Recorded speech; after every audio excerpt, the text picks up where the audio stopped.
think in essence, you're right. What we're trying to do is we're just trying to unpackage a lot of these sort of slightly esoteric or controversial or, you know, or lesser known tools. We're just trying to unpackage them from the dogma that surrounds them.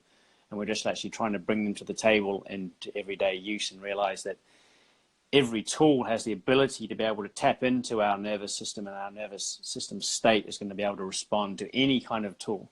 So why not experiment with the way that these different tools can actually bring us to a more of a collective awareness of our experience. So that's, I guess, the general synopsis of the project, is actually trying to drop the dogma from anything that can be utilized to actually make us more aware of our experience.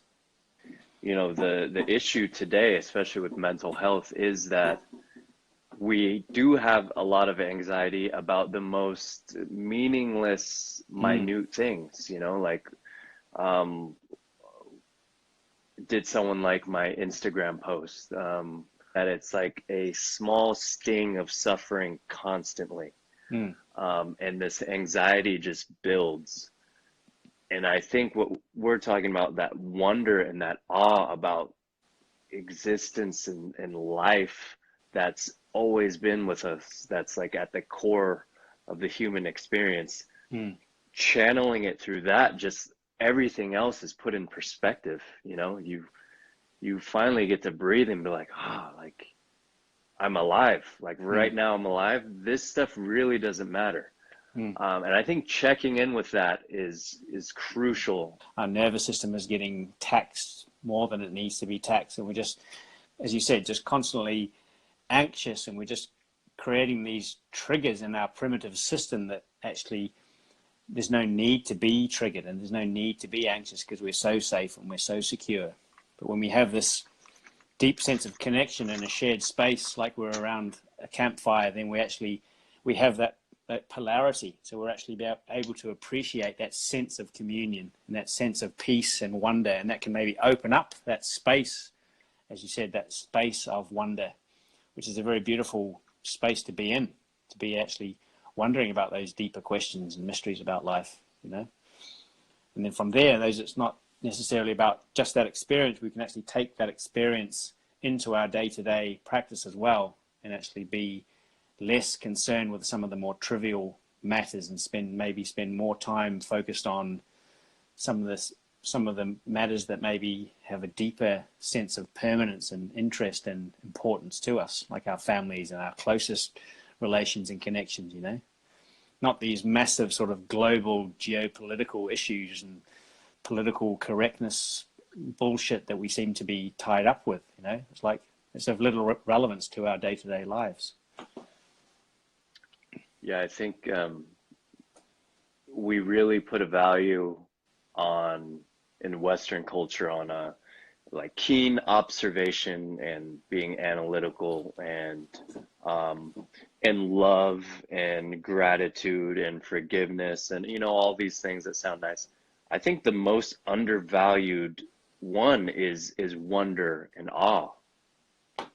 And I think that we need, because it kind of opens the space for everything else. And I'm sure you've met some people who just tap into that consistently. And those are the people who stay young as they age, and who they have a special quality about them, a sage-like quality. But yeah, I think that wonder and awe is so undervalued. Absolutely. And that just brings us back to that, you know, just Terence McKenna. I just immediately just think of Terence McKenna, just listening to his lectures, you know, even in his last years, he was just like a child, you know. He was just joking around and just so curious and just so playful with his own experiences and how little he knew, and, you know, his ideas about the algorithm and the future. And he just thought it was just a big game, you know. And Alan Watts as well, you know. Yeah. Always with this wise smile on their face.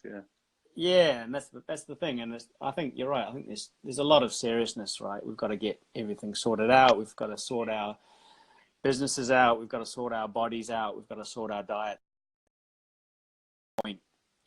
to get our everything has got to be kind of as if there's some sort of logical progression towards wholeness and completion with all of our tasks. Whereas, you know, humans, we're just like these, we're like these bit part sort of tinkerers, these experimenters who are just trying to work things out. And as soon as we allow that to get on top of us and think that there is some sort of logical algorithm that's going to allow us to work everything out, then I think we've lost the sense of that mystery and that wonder. Yeah, I mean, we thrive on story and on drama and on art and playing, experiencing character. Like, this is the framework that our world and reality is built upon, not arrangements of atoms and these ideas. I mean, we abstract everything, and that's the only way to navigate at this level that we exist at. It's the only way, and it's hardwired into us. And that's where we extract meaning, and meaning is important. Especially when you look at the grand scheme of things, right? Like, Sure is. Other things are important too, we need them, but as far as you as a person living your life, yeah, the experience and wonder and that playful attitude of having a world that's magical, because the world is magical. Like, this shit, like, when you look around, like, why is any of this here? Sometimes I try not to too much, but I'll just ask myself that, like, how is any of this here right now? And right there, that drops you in, like, this shit is magical. And there's rules to it.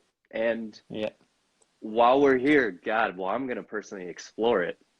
And I think that's why I love you, Tom, is we're in this situation. Let's explore what this is. Hell yeah, hell yeah. And I mean, that's one of the pillars of the project that, you know, we don't want to give too much away, but it's actually talking about trying to create meaning based upon a value of wisdom-based wonder, or wisdom-based magical mysticism. And that's something that we can all bring to the table. So what we're trying to do is gather a whole group of people who can actually bring their story and bring their narrative and their experience, and actually create some sort of shared value that can help us all create some sort of shared meaning in this group that's all based upon this empty bowl of emptiness, which is the capacity for everything. It's the capacity for the magical everythingness that is life. And if everyone can kind of contribute their own little bit, because this is no hierarchy in this project, you know, you and I are just kind of facilitating this and just sort of holding the gears, you know, but everyone is coming in and being able to contribute to this shared value that can maybe create or help forge some sort of new meaning in this sort of algorithmic malaise that we're involved with now. Like, who knows what it is? You know, we're in this AI age at the moment as we speak, you know, but are we just going to allow this machine to take over, or are we going to sort of jump on for a ride with it ourselves, you know? Yeah, who knows? But we're here, and we have tools to access and explore it. That's it. And it's as simple as that, right? But no the machine, dogma behind it. The machine tells us that we're not to use certain tools because we can actually discover a different meaning, maybe, or different values, maybe. Yeah, I mean, culture, depending on which one, tells you can only use these tools. Yeah. And sometimes when you use the tools, people will say you have to use it in this dogmatic context. But you don't have to do any of that.